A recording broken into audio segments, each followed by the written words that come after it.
This is OwlUp, where learning happens in minutes, not hours. For a deeper journey, explore all our courses at owlup.co. Now, let's dive in.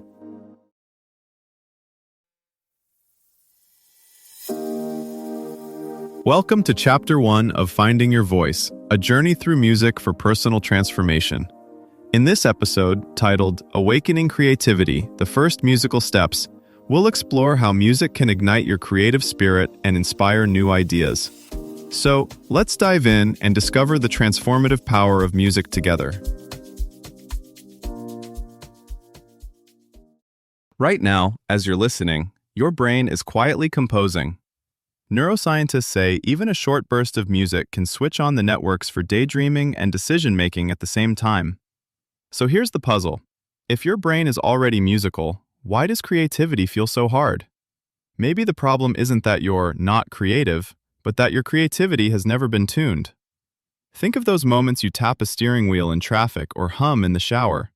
Tiny throwaway rhythms your brain invents without permission. That's raw material.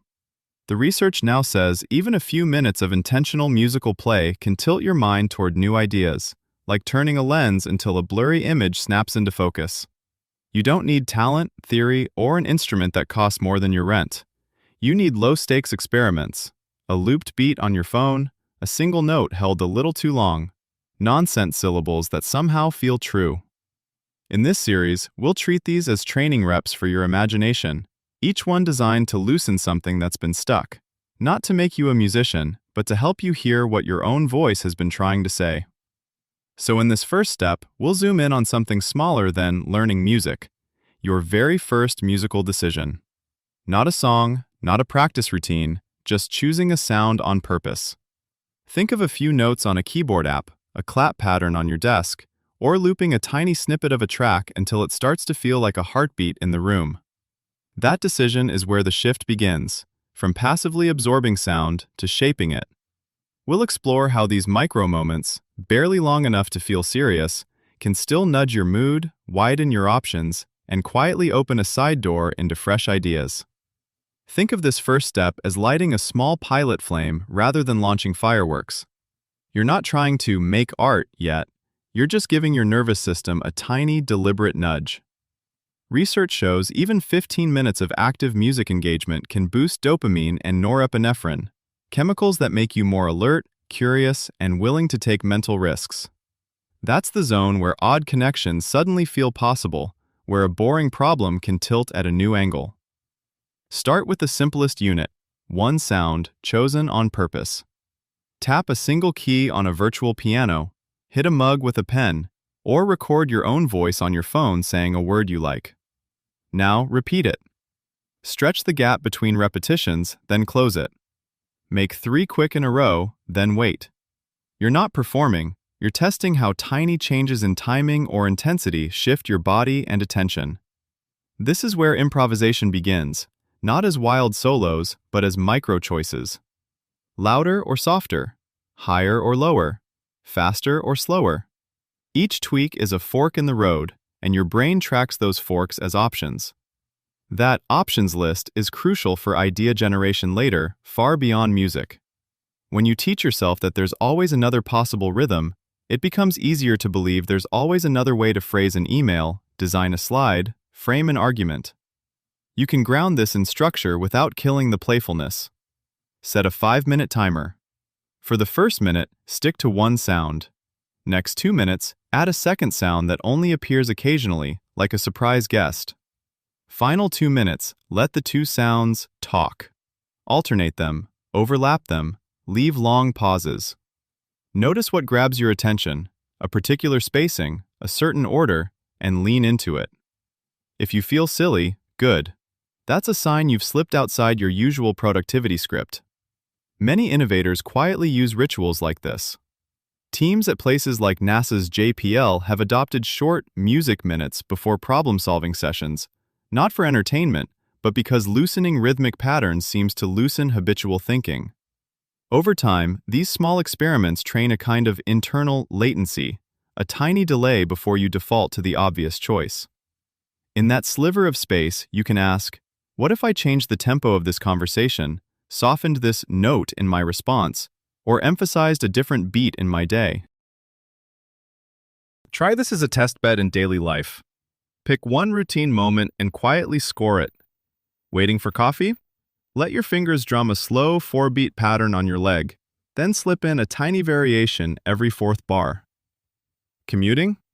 Loop a 2-note hum under your breath and nudge its speed whenever the environment shifts. A door opening, a light changing, someone getting on the train. You're not composing a song. You're attaching a movable frame to an ordinary scene and seeing what changes inside it. Many people find it easier to start with borrowed structure. Use a metronome app at a soft volume and walk so your steps hit every click, then every second click, then randomly dodge the clicks altogether. Or take a familiar chorus you love and, instead of singing it, tap its rhythm with a pen while reading email. This sideways approach lets you feel patterns and deviation without the pressure to sound good. Your challenge this week: once a day, for 5 minutes, pick one ordinary activity and secretly give it a rhythm. At the end of each mini-session, ask yourself one question: what did I almost do differently? That almost is where your next idea lives. Soon, these 5-minute sound experiments may plug into tools you already use. Think less music app, more subtle co-pilot. Your writing software lowering tempos as you edit, pulsing brighter rhythms when it senses you're stuck. Classrooms could pair multiplication drills with claps and stomps, while therapists tune short playlists to help clients safely rehearse new reactions. As these practices spread, the real shift may be cultural, treating musical tinkering as hygiene for flexible thinking, not a rare talent. Over time, these tiny sound choices start to leak into other parts of life. You notice pauses in conversations, gaps in routines, pockets where a new pattern could fit.